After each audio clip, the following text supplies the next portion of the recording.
Commodity silver is the most essential commodity that exists to keep the high technological society going. Everyone touches silver 100 times a day and doesn't even realize it. Without silver, nothing really happens. Because I don't like to say this, but facts are facts. Silver is a metal of war. The military use of silver is buried within the numbers. We have data from World War II, and it's phenomenal how much silver was used in that. Metals traders that really know what's going on were anticipating tariffs on the bullion markets. And right now they're exempt. That doesn't mean a week from now there won't be one. As markets go down a lot faster than they go up, we are in the process of deleveraging and getting back to reality. Silver will be the money of last resort, not gold. Probably the most undervalued commodity out there.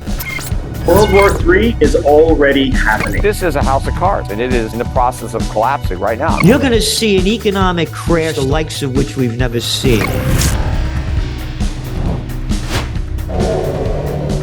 Hi folks, Canadian Prepper here. Today on the channel we have David Morgan, who's a renowned figure in the precious metals industry, widely recognized for his expertise in silver investing, the founder of the Morgan Report, as well as the author of the Silver Manifesto, with decades of experience in economics and finance. He's a trusted voice in the precious metals markets.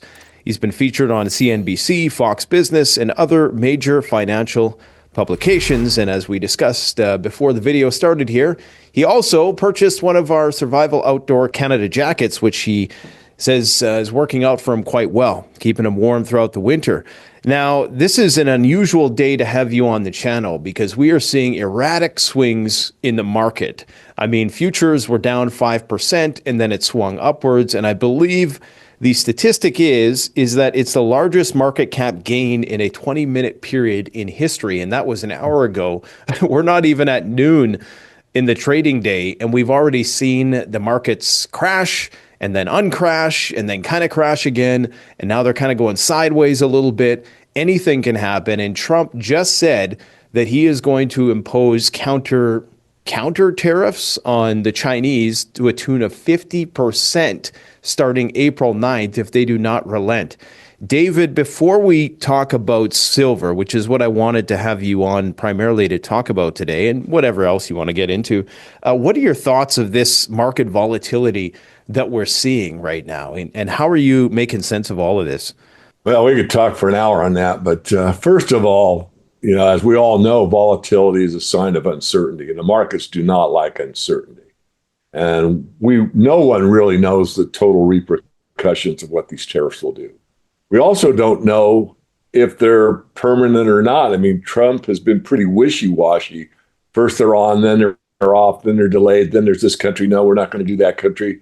So that adds to the uncertainty, let alone what the impact of tariffs will be in the financial system and what it will mean for the consumer.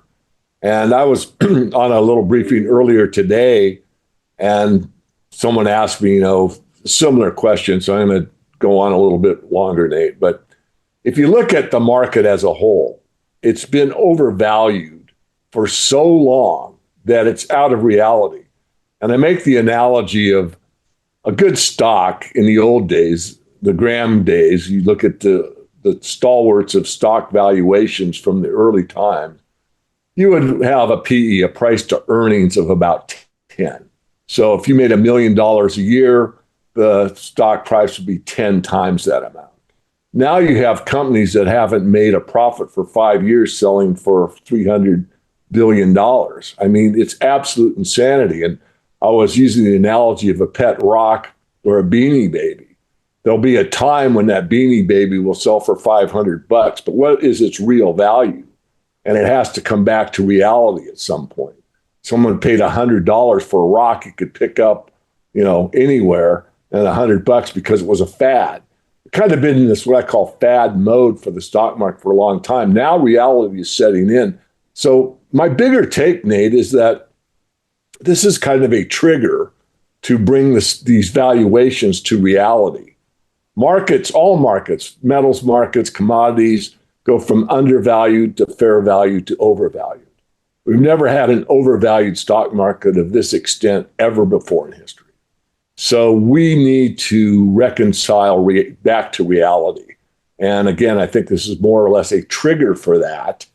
And I just want to be patient and see, how it unravels or how it unfolds. And if we get back to reality, it's in the long run, it's better for everybody. We don't want to be in the beanie baby world for long. Yeah, and it seems like that sort of a euphoria can only persist in an environment where there is assurances about, future economic stability. And we're clearly entering an environment where that's not the case, where we have pending conflicts on the horizon. And even if Trump were to relent in his tariff propositions, I think the markets will still react negatively because of all the uncertainty. And like you said, the wishy-washy aspects of it. You can't really, companies are not going to want to set up shop if they don't know what to expect when he can basically change his tune on a dime. In fact, there was some fake news this morning that suggested that Trump was considering a 90-day pause. And so when you have that kind of erratic behavior, you just can't be confident enough to want to break ground on any new industry, knowing when the whole thing could just be upended tomorrow. Yeah, well said. I just add on to that, I'm CEO of the widget company. And so I have a board meeting and I say, look, I don't know where we're going in the future, but here's our true earnings. We project they're going to be off maybe 10%. So we are not going to capitalize another plant because we don't know what the interest rates are going to be and we don't know what the marketplace is going to be. So we're going to sit tight. Or let's say they're doing very well. We are going to expand, but we're going to do it internally, organically, based on our earnings. And our earnings will allow us to build out another plant over the next 5 years and increase our margins by X amount. But I'm focusing on reality. These markets have to come back to reality. However they get there, I think they're going to get there, which I think is basically what you said. It's time for us to, become adults again and look at, what are the true values of these companies, and let's get there and move forward. So we're looking at the price of silver right now, which appears to be on the up today, 2.3%. Of course, by the time this video is released tomorrow, it's scheduled for everything could change. But last week, we seen silver plummet nearly, I think it was 16% across a couple days. Why do you think silver was down and was correlated with the downtrending market last week, but not today? Silver is a very small market relative to the commodity sector. It's also got the largest amount of paper pushing entities than any other commodity. I mean, if you look at oil, you look at wheat, any other commodity, even gold, you'll see that the cover ratio on the paper markets versus the physical commodity is vastly different in silver than any other commodity. So the paper price is what you find on the screen. That's a derivative price. What you're seeing is the price for a contract. So the point you asked is this. In a large sell-off, even gold sells off.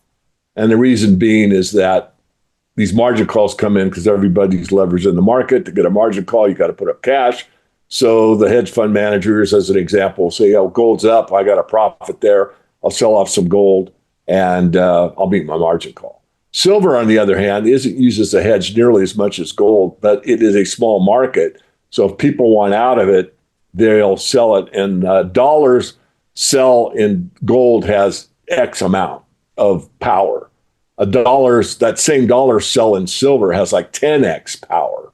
So it's such a small market. I mean, I don't know if I should go on, but in the penny stock world, some of these market caps when these companies start out, it's like $1 million company or a $2 million company. Someone comes in and buys $200,000 worth of stock, it's going to drive that 20-cent stock up to 40, 50, 60 cents.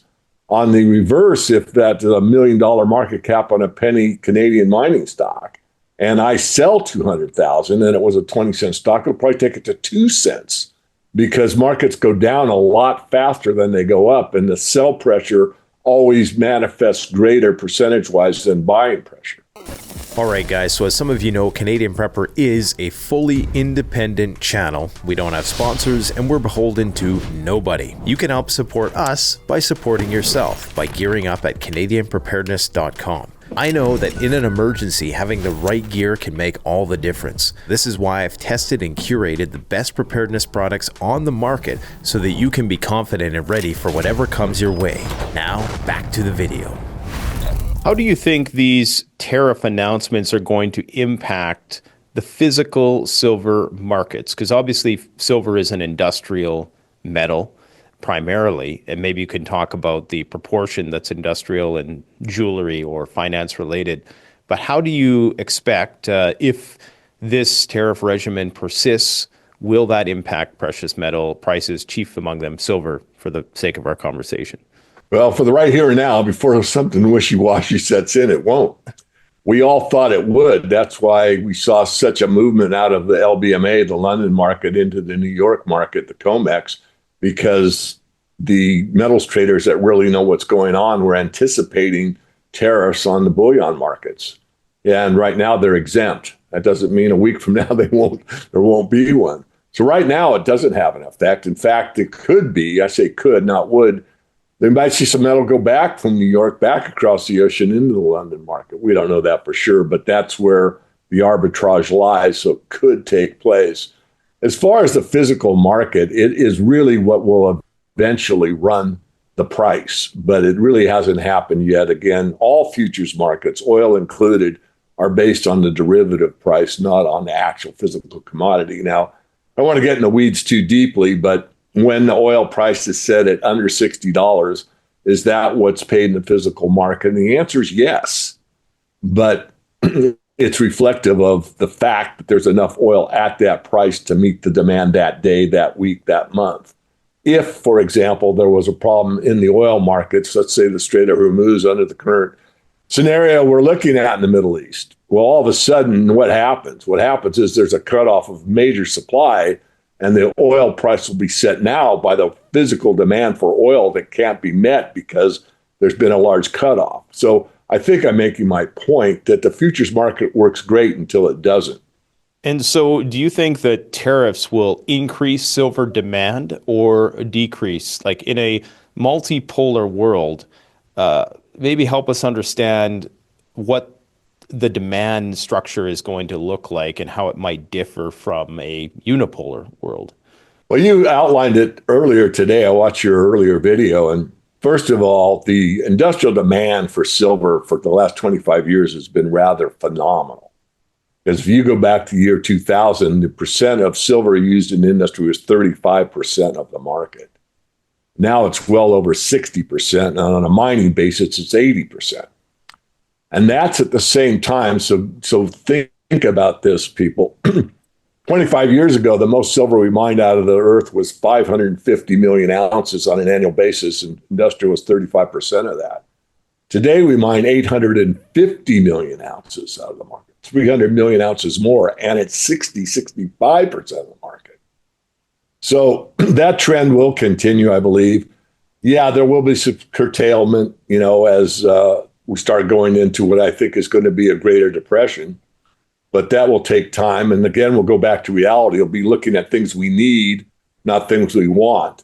A lot of the fluff stuff is going to be going away. We're going to look at, food. We're going to look at, stuff we need. So primarily the commodity sector will be robust, and we'll see the stock market will get back to reality. The commodity silver is the most essential commodity that exists outside of oil to keep the high technological society going. That's not going away. 44 million ounces of silver per year in what? Semiconductors. You think we need semiconductors? Think of everything that you do in your normal day. A computer screen, a membrane switch, even the defrosters on your car or truck, that's silver. Everyone touches silver 100 times a day and doesn't even realize it. Without silver, nothing really happens. Without oil, we can't move. I mean, we need energy as number one. But number two, silver. There's more patents on silver than any other mineral. There's more patents on oil than there is silver, but it's key. So the point I'm making is this. The industrial thing was built into the price, as you talked about earlier today or yesterday. So I think the market's already realized that this essential metal is at this level, regardless of a recessionary environment up ahead. It's already anticipated it. It's built into the price already. And has things like renewable energy, has that played a big role in silver's industrial demand? Like, is there any future technologies that perhaps don't exist yet above and beyond the semiconductor stuff that you think is going to increase demand for silver in the future? That's a two-part question, even though you don't know that, or maybe you do. First of all, I think the trend is clear. We continue to use more and more silver. However, on the solar part, that's been instrumental in moving silver higher the last 3 or 4 years, drastically higher, because the solar demand has really taken off the last 3 or 4 years. And so that's been the key on the industrial side. However, there are substitutes. There is graphene that can be this nanotech, and it conducts electricity pretty much as well as silver does. Now, it's uneconomic at this point in time, but that doesn't mean it won't become economic, a year from now or 6 months, who knows? So there's a possibility that there could be a substitute for silver. Right now, there's very few substitutes for silver, and they don't do as well. For example, in your cell phone, there's very little silver, but it's absolutely essential. But you could use copper. If you did use copper, it conducts electricity well, but not like silver does. So you would have an unreliability factor. So that manufacturer might save a little bit of cost, but they're not going to be in business because it's not as reliable as a silver-based cell phone. So gold could replace silver for conductivity, platinum, palladium, but they're more expensive. So there aren't a lot of substitutes, but I don't rule out the fact that there could be in the future. What about silver in finance? Are we ever going to see a scenario, and how important is the silver bullion market? Maybe let's start with the LBMA stuff. Can you explain to people how the silver arbitrage trade works? I mean, we've talked to experts before, and they've explained how it works with gold. Is silver bullion still a big player? Is it significant? Is it increasing or decreasing? And what are the future prospects, I suppose, of silver being used as a monetary metal? Well, I like to go through this. First of all, I'm going to refer to the 10 Rules of Silver Investing that I wrote over 20 years ago. Mm-hmm. It's a book called Investing Rules. The publishers look for people that are kind of at the top for all kinds of things: mutual funds, futures markets, options markets, real estate. And they picked me to write the 10 Rules of Silver Investing. And rule number 1 goes something like this: in the event of an all-out financial crash, first of all, no one wants to be a prophet of doom, but in the unlikely event of an all-out financial crash, silver will be the money of last resort, not gold. Because gold has too high a unit value, silver will be used in day-to-day transactions. Silver has been used in more transactions worldwide than gold ever has, and that could maintain. The word silver means money in all the Romance languages. So if I go down to Mexico and I say, plata no es plata, in other words, what many people say, well, silver is only an industrial metal, it's not money. And I said that in Spanish, they'd laugh at me. I'd be saying money isn't money. So what are you talking about, David? You don't know what are you saying? So it still has a monetary aspect to it, whether people believe that or not. And silver is still lawfully money, but economically it's not worth it. Why would I take a Canadian maple leaf that says $5 on it and spend it, which I could legally, at the store, and I'd have to take face value for it, when it's worth 40 Canadian? I mean, that'd be stupid. But legally, the vendor would have to take it. In fact, I suggest that in America, with the pre-1965 coinage that still exists, it's called junk silver. Some people call it constitutional silver. I could walk into Walmart and easily throw some silver quarters down there and a couple fiat dollars and buy something, and the cashier probably wouldn't even know the difference. Now, if I did that with a gold coin, they'd probably look at it and not know what to do, because it would stand out. They hadn't never seen a gold coin in their life. And even though I'd have to, get the face value for it, it'd probably upset them. They'd probably, stop the register and call the manager over. So I do think that silver has a monetary aspect still, And in, let's say, Canadian prepper mode, I wouldn't want to put words in your mouth so you can back me up or not. It's the best barter system we'd have in an all-out situation where, let's say, the banks are closed, power failure, hurricane weather conditions, or whatever. You could teach a 6-year-old kid a real silver quarter or dime in about 3 minutes. It's not really hard to do, and they would realize it has value, and therefore, yeah, I'd rather, swap you for this, piece of silver than I would another flat screen TV. Yeah, that's a pretty big psychological leap, though, for a lot of people, right? Because most people nowadays, I mean, they don't understand gold, much less the utility of silver. I mean, you see these viral videos where, I mean, it's kind of dated now, but where they would go up and offer somebody a gold coin or $100 bill, and most people would take the $100 bill. I could imagine that the example would be much worse if it was silver being used instead of gold. So I guess, amongst people who are in the know, that sort of silver-based trading economy would likely flourish. But I think, the average person is still so out of touch that I'm not so sure that the Mad Max silver economy, it might take a while to get there. Maybe not in other countries, like you're saying, in terms of globally, silver is still recognized. And I wasn't aware that the term silver actually meant money. That's interesting. But North America, people seem to be oblivious, with the exception, of course, of the small percentage of people who are stackers, right? Oh, you said it right on. I mean, going back to, what you alluded to with Mark Dice, I mean, he would give a Hershey bar or a silver bar. The Hershey bars were $2, and the silver at the time was, I don't know, $20 an ounce with 10-ounce bar, $200. Yeah. And I don't think there's ever anything he filmed that people didn't take the Hershey bar. I mean, they're absolutely clueless, and he actually would tell them after the fact or sometimes before, hey, there's a Mendocino coin. They're right behind me. You can take this and verify what it's worth. No, I don't want to bother. I don't know what silver is good for, Yeah. And yet they get on their cell phone as soon as they walk away from them. Without silver, they wouldn't have a cell phone. But they don't know that.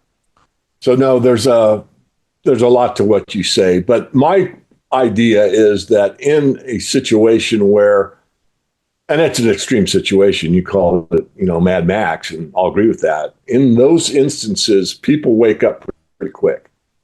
And, reality comes through in a way that it never has in their lives, perhaps. And now everyone gets real fast. And so now what happens? Well, that education factor goes out pretty quickly. Does it go everywhere? No. And furthering what you said a moment ago, because I think, Nate, it's very important. If you go to Argentina, for example, where they have a currency crisis about every decade, what do? Well, people know how to survive, so they keep U.S. dollars, physical greenbacks, and they also do a lot of bartering with silver, gold as well, in these open forums that we used to call flea markets in the United States.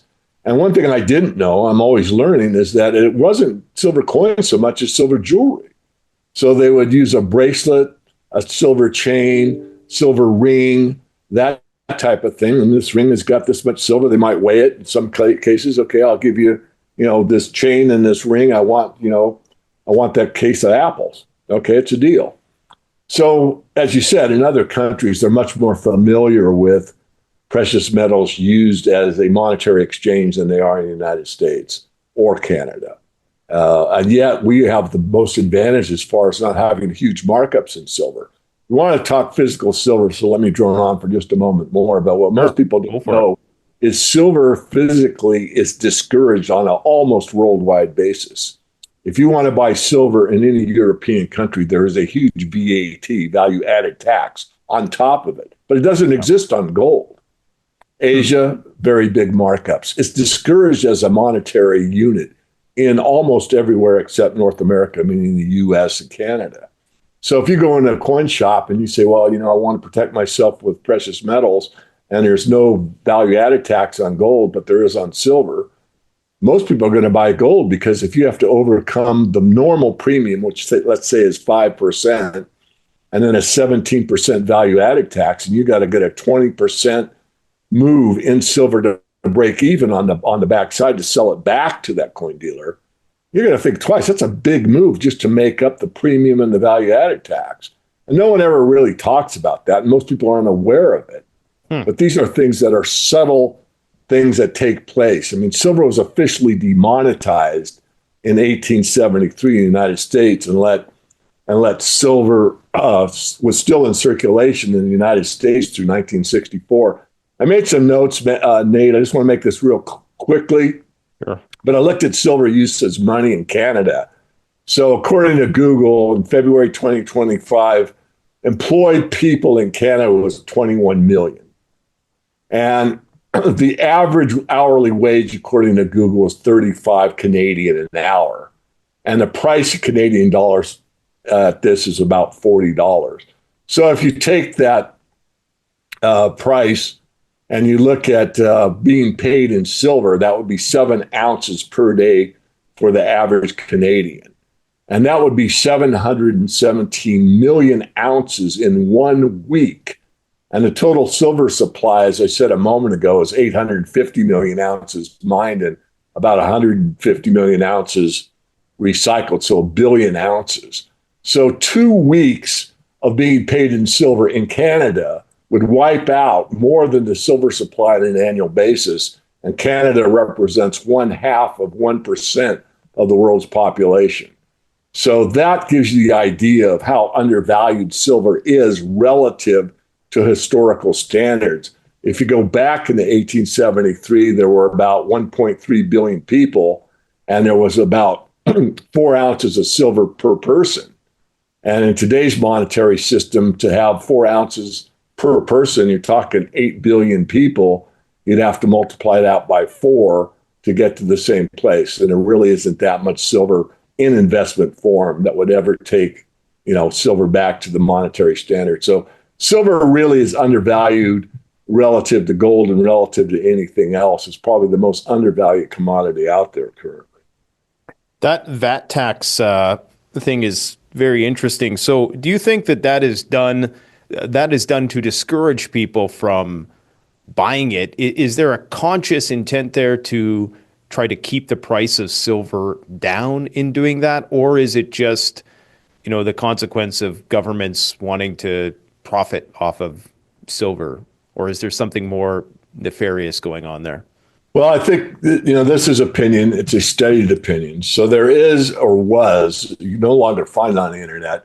Well, for a very long time, there was the Silver Users Association. And some of us call it the Silver Abusers Association. Because there is no association for wheat or corn or anything else.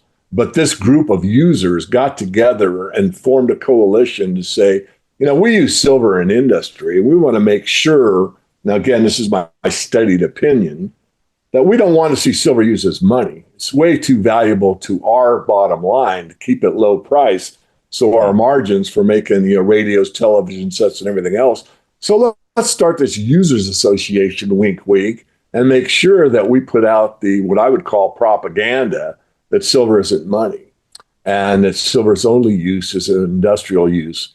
And and this is conjecture on my part, Nate, but what I said a moment ago is let's make certain that these Europeans that know the word silver and money are synonymous, let's just throw a value added tax on there. Make sure none of these knuckleheads want to buy silver for, a rainy day or a savings plan or an investment purposes. Let's just discourage them from doing that.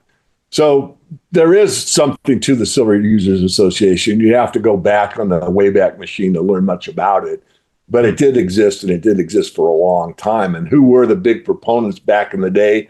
Dow Chemical, Kodak, because silver was used in photography before the digital world started. And of course, Kodak's basically almost non-existent. But that is a point. I'm glad you brought it up because, these are things, and I'm not saying I'm a know-it-all. I've just got some age on me. And I've studied the silver market my whole life. But these are things that most people in your age group or younger probably never even heard of or are unaware of. And then I'm asking the question a second time for emphasis. Why? Why isn't there a oil users association? There's not. That's very interesting. And so the premiums on silver, what I've noticed, and perhaps I'm mistaken in this, but it seems like, the premiums are high, but there doesn't seem to be a lot of price breaks in terms of how far you go up. Like typically you buy more of something, you get a better and better discount.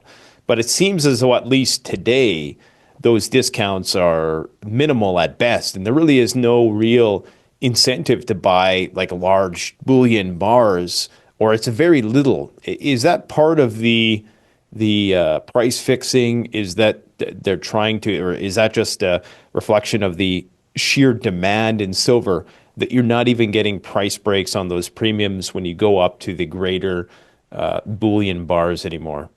Really glad you asked that, because there's really a large misunderstanding about silver that you just brought up. There's really two silver markets. There's the retail silver market, or the investor silver market, and most people think that's the silver market. These are people that buy Canadian maples, 10-ounce bars, 100-ounce bars, kilo bars. And that's a rather big market. And that has very high premiums. Now, if you buy in large quantities, you will get a discount. But we're talking, a million or 2 million before you really start to see a discount at those prices. And some people don't discount it. There was one dealer that I'm well aware of, and this person bought, I forget, it was a huge buy, 1 million ounces of silver, I forget, but they really didn't give them a discount, which, I think they could have. But anyway, now the silver market is the derivatives market, which is commercial 1,000-ounce bars. And when you're buying those, you don't have those huge premiums. You're buying silver at the derivative price, plus transportation, plus clearing. There's a little bit of paperwork and a little bit of a markup, but it's very slight. So if you're buying silver for industry and you see silver's at $30, you're going to pay $30.28, and you're going to have it on your front doorstep. But on that same day, if you're buying silver at $30 or you're buying a silver maple leaf, you may pay $35. And that's the problem. Well, I would say problem, but that's the difference between a poured bar of roughly 1,000 ounces of 999 fine silver and a finished product that's stamped by the government called a Canadian maple leaf, or a 10-ounce bar or whatever. Now, it takes money, it takes cost, labor, and electricity and everything to take that silver block of 1,000 ounces and to melt it down and extrude it and stamp it and put it in a press and make a coin out of it. And what does that add to it? Well, it depends on a lot of variables, but 50 cents, call it $1. So that $30 silver is $1 more, so it's 31 to make the coin. Now that person, that mint has got to make a profit or they're going to be in business. So what do you mark it up? Well, the going rate's usually around 5% or so. And that covers, their costs and gives them a profit to stay in business. But that's a different market. And that's what people miss. They miss the fact that the retail silver market is just a subset of the silver market. Remember, we're talking 65% is industrial. So what's the rest? 4% in silverware, 12% in jewelry. You're looking at, not that big a portion is in investment demand anymore, what I call monetary demand. And so do you think that a lot of people have the criticism, while silver is actually down, if you were to buy it in 2011, the price of silver shot up to 50. And, we've yet to see that again since that time. Then you factor in all the inflation that's happened since that time. And, even though silver is up, since 2000, 500, 600%, it still seems to be lagging at this point in time. When do you think the breakout is going to happen? That's the golden question, or the silver question, I guess. And, is it just a matter of psychology? You're talking earlier about how the delusion could break at any moment. That pink cloud euphoria that is currently driving this market irrationality. We're living in a day and age where a switch could get flipped at any moment, and people could, panic buy into silver, or, maybe there's some fad that starts that, triggers it, some meme, that triggers people into silver. What do you think is going to be the trigger to really get beyond this resistance that seems to be around the $35 mark? And let me just share your thoughts on what the future prospects are for this. I think it's going to be gold. because what happened in the late 70s, and that was when I was young, the idea that silver was money was kind of in everybody's consciousness, maybe not at an open conscious, but subconscious, because we were circulating with silver through 1964. So now it's 1971. I'm graduating from high school, and I still think of silver as being money. In fact, you might find a real silver quarter in your change from the grocer. It was rare, but it did happen occasionally. So what happened in the 70s, when gold went from the 300 level to 850 on January 21st, 1980, the rush to gold and silver was so strong in that very few months that people got priced out of gold based on the average wage in those days. I said, wow, I'm missing the boat. And the fear of missing out exists in all markets. So that FOMO took place. If you say, geez, I can't afford gold. It's $500. I only make $500 every 2 weeks. But silver is only, and at that date and time, maybe $15 an ounce. I'll buy silver. So there was a spillover from people that wanted to buy gold, that really couldn't afford to buy gold, into what they considered the next best thing was the silver market. I think that could happen again. That's number one. Number two, the education factor is just too low. As you've pointed out so well, most people are just often NVIDIA or, some tech stock or some AI stock, and they don't carry cash. Even paper money is kind of persona non grata in most of your millennials on down. I have two daughters that are millennials, and, you're lucky to see if they have $10 in their wallet. I mean, they do everything with their Apple Pay or, their credit card. So silver's definitely been demonetized consciously or unconsciously. I think it's more or less deliberate, but, I can't make the strong argument. However, again, going back to when the going gets tough and we see a revaluation of the asset classes back to needs, commodities, and equities coming down and hitting reality, they'll be looking at what is the top tier of all commodities. They're the monetary metals. If you look at the correlation of silver to gold, it's still very high. It's looking at like 80, 85%. So people say, well, silver is not, only industrial, on and on. Silver never asks when you're buying it, are you buying me for industrial purposes or are you buying me for monetary purposes? It doesn't know. It's an element on the periodic chart. But that correlation still remains. So I'm still fairly bullish on silver, but I have to admit, Nate, I'm rather surprised that we're seeing a gold-silver ratio of 100 to 1 again. Now, when that happened during the illness in March, I loaded up. We saw that 125 to 1, and these spikes really are just that, spikes. I wrote an article for Futures Magazine, which is a fairly prominent magazine to be an author in, and they wanted me to write about silver, of course, and I called the article Spiked, and I explained that you see these huge spikes in silver up and down. And then when you saw the spike in 1980, you better get out. And when you see that spike low, you better get in because it overdoes it on the upside and on the downside. And then these downside moves take advantage of. You had about 3 or 4 days to buy silver in March of 2020. And I bought the day before the absolute low. And I called my dealer and I got a discount because I was buying in size. And I said, geez, I missed it because it went down like $2 more the next day. And I said, wow, I'd sure like to say, and he goes, yeah, you know what your actual price would be? 50 cents difference. So in the real world, even though the paper price was $2 less, the physical, honest to God world was only 50 cents less. So what do you think, again, going back to this resistance level that's at around $35, it appears. I recently was talking with another silver connoisseur of sorts who was saying that they thought that once it transcended the $37 mark, that we would be into a whole new territory of things. And I guess the question would be, is that, I presume that would be based on the fundamentals and not just, hysteria, fear of missing out.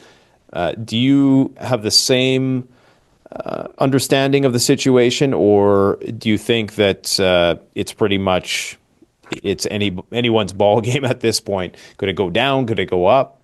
Now, good question. No, I know Jordan well, and He's right. I mean, you could choose a different number, it could be 33, 34, 35. I'll use 35, but that's called resistance. So there's a lot of people that bought silver in the 2011 peak, and it went from that 50 down to the mid 30s and stayed there for about a year and a half. It stayed above 30 for about a year, then it dipped down, then it went back up. So we have a lot of people that bought at that level. That's called overhead resistance. So when you get back to that level, people go, oh my God. Now, even though it's from 2011 to 2025 and $30 is worth a lot less than, or 35 is worth a lot less than it was, they still feel psychologically, I'm okay. So they tell their wife, hey, we bought at 33. I sold it at 33. We didn't lose any money. Well, they did lose purchasing power, but psychologically feel great. We're out. I'm never touching silver again. I hate it. I wish I never listened to so-and-so and forget about it. Well, that overhead resistance eventually gets eaten through. And once it gets to the higher level, let's say 36, there is no one that doesn't own silver at a profit. Now, there could be a few because it did go to 50, but for all practical purposes, everybody, like gold, is at a new high. And there's nothing more bullish in the world than a new high. When a stock goes from $5 to $50, how many new highs does it have to make? A lot, over and over and over. And what happens is psychologically, and this is what's taught by William O'Neill of Investors Business Daily, and I studied under him at his class, actually, which is, and I never knew this in my early 20s about how stocks really work. But when it's a new high, everyone says, my goodness, I'm holding on to my stock because how high is high? So there's very little selling pressure. And any little bit of new buying pressure, it's the bid ask. I'm not selling it. I'm asking this price, which is higher than it was yesterday. Are you going to bid up the price? And the answer is yes. And it keeps going up. And that's all markets work that way. So when silver gets to that level, there will be very little resistance. Everyone will hold and say, finally, where are we going? 50? And when we get through 50 and get to an all-time nominal high, not an inflation-adjusted high, that's when the euphoria is going to break out. And that's when we may get to 60 in, 3 weeks kind of thing. And then the industrial side is going to come in and go, oh no, the Silver Users Association isn't working. What do we do now? If I don't own silver, I'm out of business. So there'll be a twofold power play into the shark feeding frenzy potentially. Because if I'm NVIDIA or I'm Apple Computer or I'm Tesla and I see $60 silver and I see there's a big volume of retail buying in silver, my industrial base is going to say, we better buy it now while it's still cheap because $60 is nothing because we only use 0.1 gram per product, but without it, we can't manufacture it. So then there'll be a possible, and I believe this will happen, industrial run to silver at the same time there's investment run to silver. Now, what do you think will happen? Look, Nate, Warren Buffett has over $300 billion sitting on the sidelines. What is that? That's a 10-year market supply of silver. And Buffett loves silver. In the late 90s, Buffett bought 130 million ounces of physical silver off the market. And the reason he did that, he loves silver. Now, he poo-poos gold all the time, but none of the commentators ever ask him why he buys silver. And when he bought it, he took it off the COMEX. And after he took it off the COMEX, they changed the rules that you cannot take that kind of amount off of the COMEX anymore. And so what happened was the lease rates went up to 17% for almost 2 years. So they only gave him 90 million out of his 130 million. 40 million was given to him over the last couple of years. All of that silver went to the LBMA. And then when he got the full 130 million ounces, JP Morgan comes out with a silver ETF out of London with 130 million ounces of physical silver. Go figure. This is silver demand issue. So how does that work? Like, so if I'm a company and I need a certain amount of silver, is there like, there mustn't be a bidding war if the price, if demand exceeds supply, as we're told, by however many ounces a year, how does that not bid the price up? Like, how does that price fixing remain low if I'm Tesla and I want to get my hands on more silver and I can't? Is it just because companies are not able or unwilling to bid up the price to a certain degree? Or can you maybe explain the demand supply shortfall? Sure. It's from the above ground stockpile. So there's enough above ground supply to meet that deficit for years.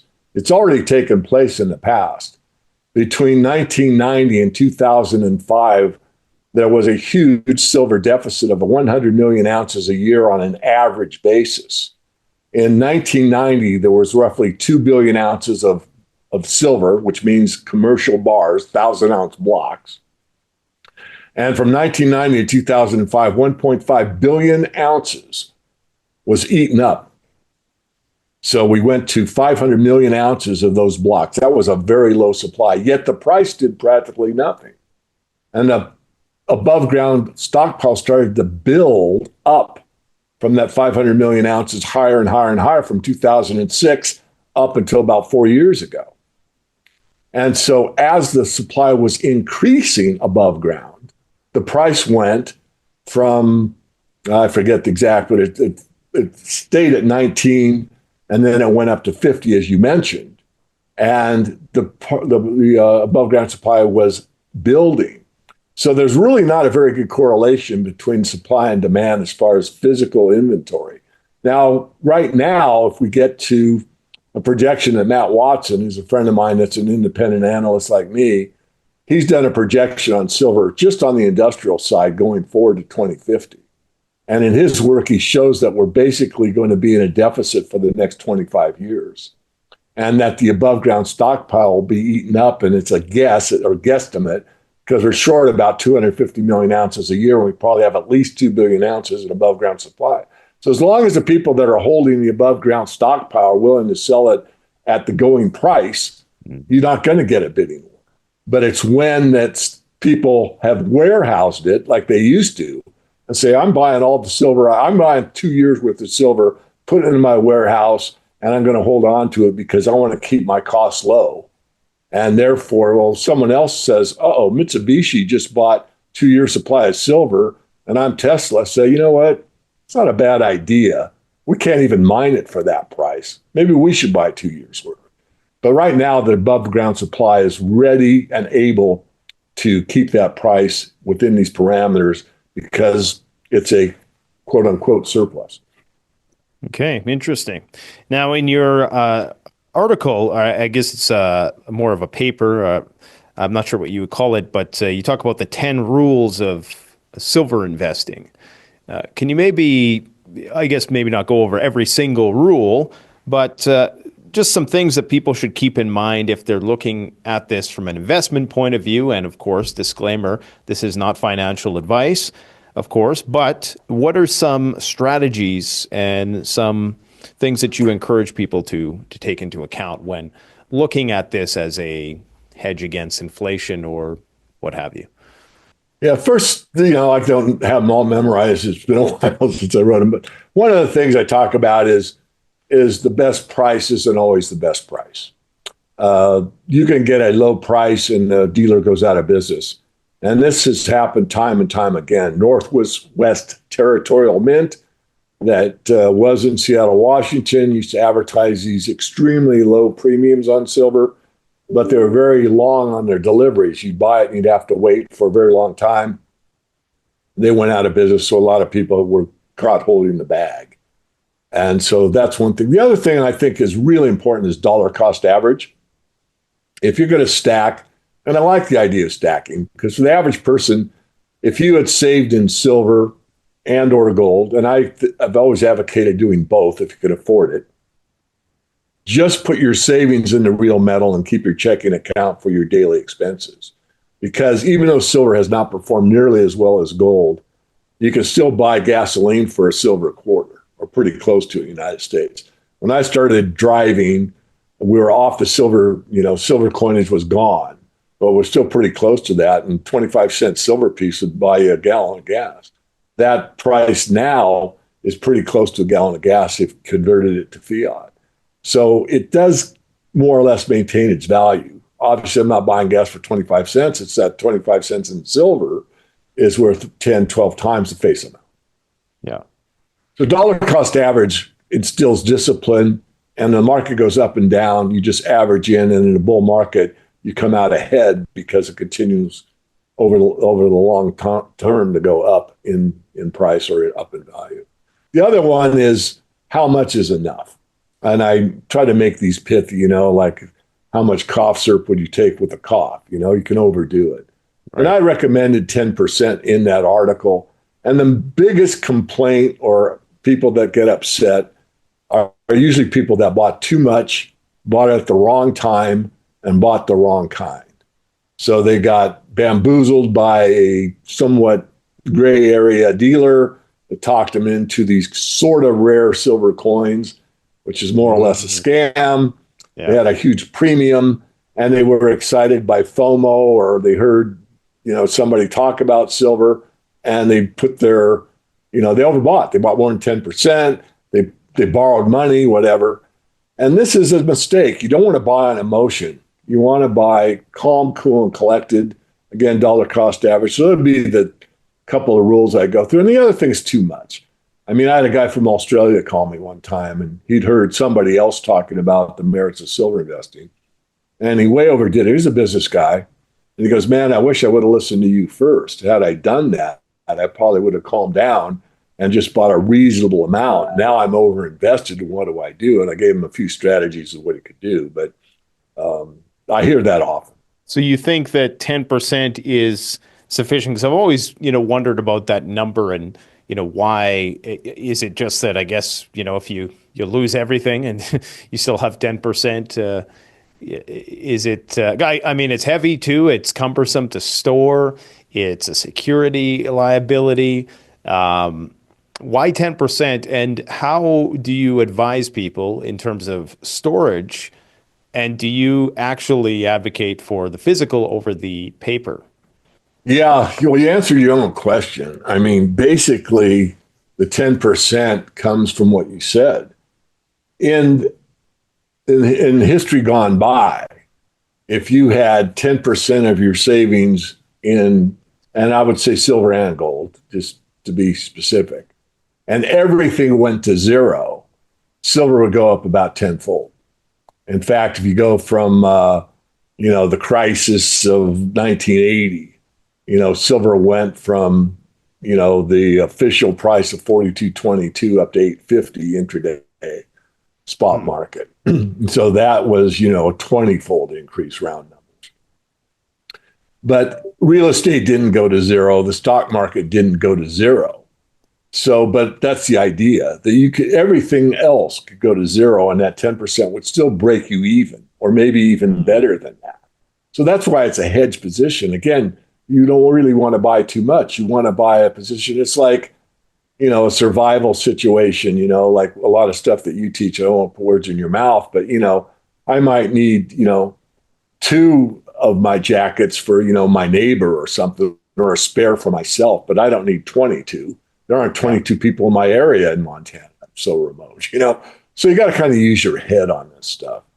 And so you asked me a follow-up question about the 10%. What was the follow-up? The storage aspect. Right. And physical storage is paper. Important, and you got to do it with the right people. You don't want an intermediary if you can help it. I will say for your audience, if you're interested in storage, send a email to me, support@themorganreport.com. That's support@themorganreport. Put store or storage in the subject line. I'll get back to you with some recommendations. I don't want to say it publicly because it is private, outside the banking system, outside of Brinks or Garda or Loomis or all these other that I have nothing against, but I can get you a better deal and keep it more private, and therefore write me if you're so inclined. Okay. So you then do advocate for physical purchases as opposed to paper then? I have said from day one that to start a precious metals portfolio, you have to start with the real metal first.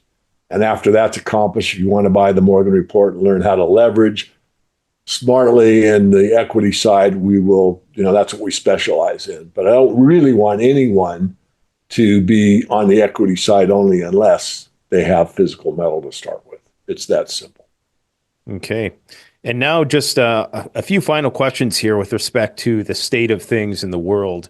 How do you figure another major conflict will factor into the silver price? Like it appears as though things are lining up for a conflict, a major conflict in the Middle East, possibly even something transpiring in Taiwan with China. How do you figure if we did see a full-blown blockage of the Strait of Hormuz and a conflict ensue with the Iranians and maybe something developing with the Chinese, how might that skew the prices of silver and the demand? Well, we go back to 1980 again. I know I keep referencing it, but the gold price hit while the Afghan war started the first time. And it would definitely have a price on an effect on both the precious metals, primarily silver, because I don't like to say this, but facts are facts. Silver is a metal of war. I mean, all the batteries you use that are mil spec, military specification, they're using silver. It's far superior to lithium. It costs more, but when you're out in the field, you don't want anything to go bad. You want something with longevity that's there 100% of the time. And so the military use of silver is buried within the numbers that come out from the two major studies on silver from the Silver Institute and CPM Group in New York. And so when you see electronics, you don't know how much of the electronics is military. When it says brazing and alloys, you don't know how much of that soldering takes place for, satellite dish or satellites or, military hardware. I have spent countless hours trying to get specifics on military use of silver, and it's almost impossible. We're actually going to write about it in my private work in the next issue, but I'll tell people, don't buy the report if you want absolutes, but we do have data from World War II, and it's phenomenal how much silver was used in that situation. So again, it would put pressure on the silver market. I mean, your torpedoes, your missiles, all your communications, your batteries. There's a lot of silver used, and we're really underprepared, believe it or not, relative to what a really big conflict could bring, unfortunately. I mean, I'm not a pacifist, but I'm almost a pacifist. I just really think that, as I've said in the past, I did a series on this, all wars are bankers' wars. Whether you agree with that or not, it's pretty clear if you study history that the bankers usually take both sides and profit handsomely off of the war situations.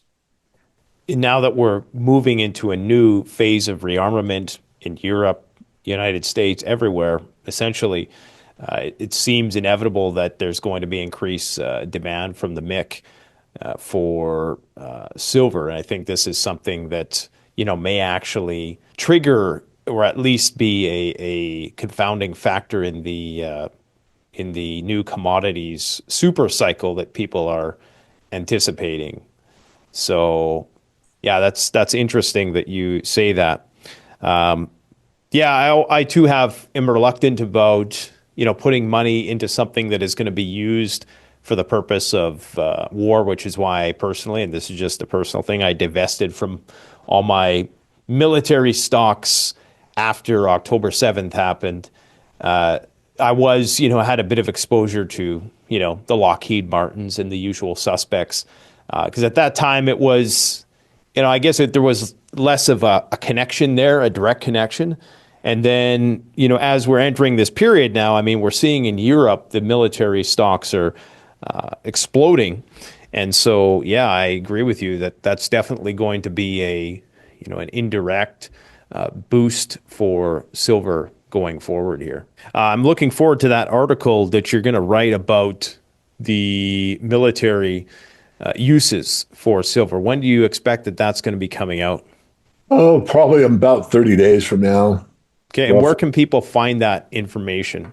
Well, that'll be in my private work, although I might put a public article, take a clip from it. But right now, I mean, I would encourage everybody to get on my free email list at themorganreport.com. There's a free newsletter I put out usually about 3 times a week. It's interviews like this that are public domain. And then I do one man and a microphone every Friday or Saturday, and I do a market wrap up, stocks, bonds, the precious metals, of course, and maybe what's in the news. By the way, a shout out to you, Nate. I mean, your World War III updates are really, worth the time. So thank you for what you do and have done for a very long time. And they're pretty spot on. You're pretty apolitical and you go by facts alone. I try to stick to those parameters. If it's an opinion, I'll let you know. So that's one. The other one's my Twitter feed at SilverGuru22. That's the only place I'm not shadow banned. I'm shadow banned on YouTube, on Facebook, on LinkedIn, but on Twitter, for whatever reason, it seems that they let me run free. So I post most of that myself. So stuff that will be pertinent to the financial system at large, and of course the metals and other commodities. I mean, the Morgan reports looked at all the minerals, basically. We were first on the rare earth elements, lithium, cobalt, the battery metals, copper, you name it. But right now we're focused primarily on the monetary metals because that's where the most emphasis is in these trying times. Well, that's excellent. Well, I'd encourage people to go and check all that information out. Thank you very much for coming on today. Any final thoughts for us? One more, Nate, if I might. I've written 3 books. 2 are on silver. One's on trading called Second Chance. Then I was going to do another one. I decided to do a documentary instead. And this looks at the control mechanism surrounding the financial systems and money in particular. You can see the trailers at silversunrise.tv. The filming has been done. I've got some notables in there like G. Edward Griffin, who wrote The Creature from Jekyll Island. I've got Foster Gamble, who did the Thrive 1 and Thrive 2 movies, We Are Friends. I've got Ellen Brown, who wrote Web of Debt. I've got some notables, Mr. Vieira, who's probably, in my view, the best top constitutional attorney in the United States of America. So a lot of time, effort, and money has gone into this because I felt that a documentary would be superior to writing another book because honestly, Nate, people just watch everything on YouTube. They don't read anymore. Yeah. And if I really want to get the message out of what the spiritual side of the monetary system is about and why there's so much control surrounding monetary and the money powers, I wanted to get that out there. I'm not sitting there with all the answers, although I have some conjecture on what's the best thing we can do. So I would encourage that, and thanks for giving me an extra minute. And the last thing is, if you go to the website, themorganreport.com, and get on the free list, as I suggest, if you go to the About page, you'll see my CV. This is not about me. It's the message, not the messenger. But if you scroll down, there is a documentary called The Four Horsemen Film. I'm in it. It's not about me being in it. It's much more notables and well-known stalwarts in the financial system than myself. But it is a good review of where we are in this banking system and what it means. It's basically the end of the age of empire is what the film is really all about, and how it's a cyclical process and how we have to get there through a process. We are in the process of deleveraging and getting back to reality. And so if you've watched the film, I'd encourage you to watch it again. If you've never seen it, it's free on YouTube. I encourage you to watch it. And perhaps, Nate, if you haven't seen it, I would ask you politely to watch it. Maybe you'd like to go over a few of those points if you give me the honor of coming back on Canadian Prepper again. Yeah, I'll absolutely check it out. It sounds like it's right up my alley. I always like interviewing economists because you guys are very apolitical and you tend to just focus on the facts. So yeah, guys, go check that out. I will post a link to the documentary in the description below. Thanks for coming out. I got to go check out the markets here because things are pretty wild today. By the looks of things, the Dow still down 1.6%, but who knows by the time we release this video tomorrow what the situation is going to look like. Thanks a lot for coming on, Dave. I appreciate it. My pleasure. Thank you. The best way to support this channel is to support yourself by gearing up at CanadianPreparedness.com, where you'll find high-quality survival gear at the best prices, no junk, and no gimmicks. Use discount code PREPPINGGEAR for 10% off. Don't forget, the strong survive, but the prepared thrive. Stay safe.